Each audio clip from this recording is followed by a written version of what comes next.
Price lord. ದೇವರ ಅತಿ ಪರಿಶುದ್ಧ ನಾಮಕ್ಕೆ ಸ್ತೋತ್ರವಾಗಲಿ. ಮತ್ತೊಂದು ದಿನವನ್ನು ಕಾಣುವಂತೆ ದೇವರು ನಮಗೆ ಸಹಾಯ ಮಾಡಿದ್ದಕ್ಕಾಗಿ ಸ್ತೋತ್ರ.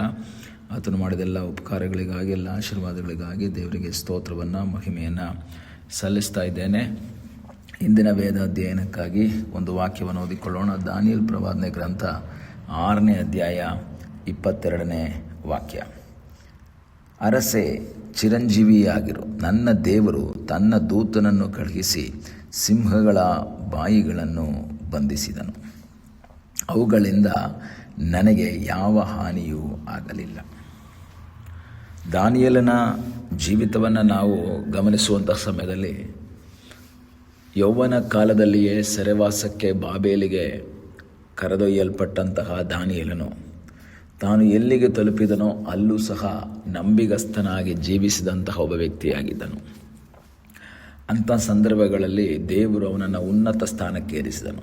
ಉನ್ನತವಾದಂತಹ ಒಂದು ಸ್ಥಾನಮಾನಗಳನ್ನು ದಾನಿಯೇಲನು ಬಾಬೆಲ್ನಲ್ಲಿ ಹೊಂದಿಕೊಂಡನು. ನನ್ನ ಅಭಿಪ್ರಾಯ, ಮನೆಯಿಂದ ಸೆರೆವಾಸದಲ್ಲಿ ಅಥವಾ ಸೆರೆಯಾಗಿ ಗುಲಾಮನಾಗಿ ಕರೆದೊಯ್ಯಲ್ಪಟ್ಟಾಗ ಅವನು ಯೋಚನೆ ಮಾಡಿರಬಹುದು, ನನ್ನ ಲೈಫ್ ಇಷ್ಟೇ, ನನ್ನ ಜೀವಿತ ಕೊನೆಗೊಳ್ತು. ಯವನ ಪ್ರಾಯದಲ್ಲಿಯೇ ನಾನೊಬ್ಬ ಗುಲಾಮನಾಗಿ ಯಾರ್ದೋ ಮನೆಯಲ್ಲಿ ಕೆಲಸ ಮಾಡಿ ನನ್ನ ಪ್ರಾಣವನ್ನು ಕಳ್ಕೋಬೇಕಾಗತ್ತೆ ಅಂತ ಯೋಚನೆ ಇದ್ದಿರಬಹುದು. ಆದರೆ ಅದರ ಮಧ್ಯದಲ್ಲೂ ಅವನಿಗೆ ದೇವರ ಮೇಲೆ ಒಂದು ನಂಬಿಕೆ ಇತ್ತು.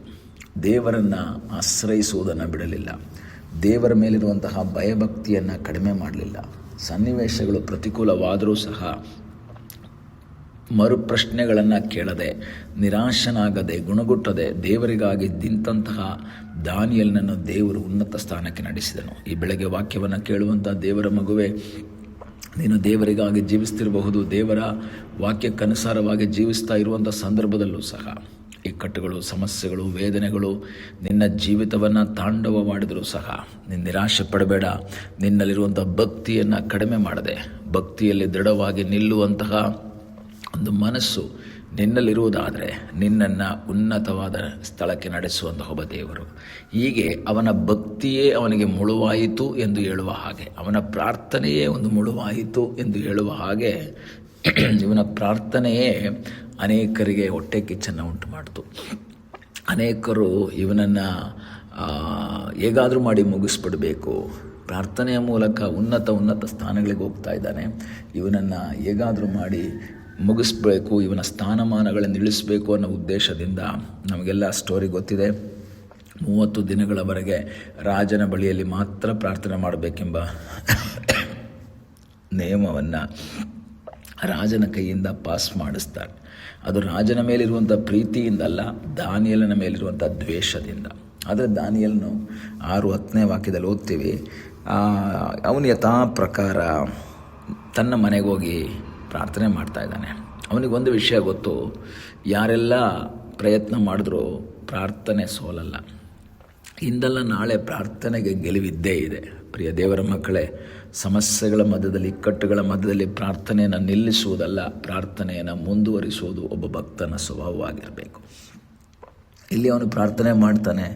ನಮಗೆ ಗೊತ್ತು, ರಾಜನ ಆಜ್ಞೆಯ ಪ್ರಕಾರ ಅವನನ್ನು ಸಿಂಹದ ಗವಿಗೆ ಹಾಕ್ತಾರೆ. ಸಿಂಹದ ಗವಿಯಲ್ಲಿದ್ದರೂ ಸಹ ಅವನ ನಂಬಿಕೆಯಿಂದ ಇರ್ತಾನೆ. ರಾಜನಿಗೆ ಬಹಳ ಬೇಸರ ಆಗುತ್ತೆ, ಇವನನ್ನು ಯಾಕಾದರೂ ನಾನು ಸಿಂಹದ ಗವಿಗೆ ಹಾಕ್ಬಿಟ್ನೋ, ಈ ಥರ ರೂಲ್ಸ್ ಯಾಕೆ ಮಾಡೋಣ ಅಂತ ಒಂದು ಯೋಚನೆ.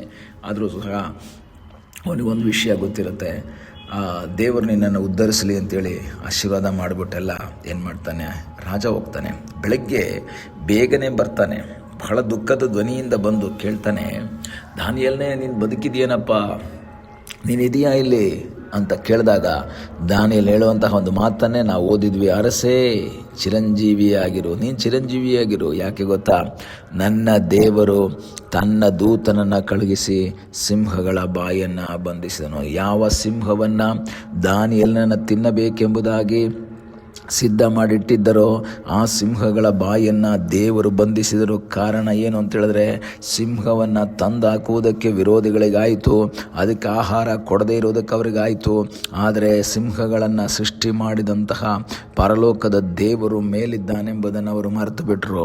ಪ್ರಿಯ ದೇವರ ಮಕ್ಕಳೇ, ನಿನ್ನ ಜೀವಿತದಲ್ಲಿ ಶತ್ರು ತೆಗೆದುಕೊಂಡು ಬರುವಂತಹ ಎಂಥ ವಿರೋಧಗಳಾಗಿದ್ದರೂ, ಎಂಥ ಸಮಸ್ಯೆಗಳಾಗಿದ್ದರೂ ನೀನು ಆ ಸಮಸ್ಯೆಗಳನ್ನು ನೋಡಬೇಡ.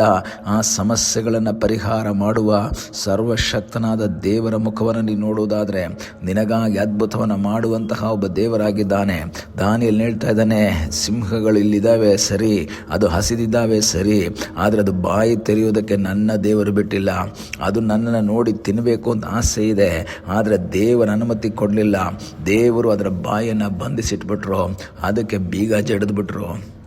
ಈಗಾಗಲೇ ಸಮಯದಲ್ಲಿ ಯಾವ ಸಮಸ್ಯೆ ನಿನ್ನನ್ನು ಹಿಡಿಯುತ್ತೆ, ಯಾವ ಸಮಸ್ಯೆ ನಿನ್ನನ್ನು ತಿಂದು ಬಿಡುತ್ತೆ ಅಂತ ನೀನು ಭಯಪಡ್ತಾ ಇದೆಯೋ, ನೀನು ನಿರಾಶೆ ಪಡದೆ ಪ್ರಾರ್ಥನೆ ಮಾಡುವುದಾದರೆ ನಿನಗಾಗಿ ಅದ್ಭುತವನ್ನು ಮಾಡುವ ಸರ್ವಶಕ್ತನಾದ ಒಬ್ಬ ದೇವರಿದ್ದಾನೆ.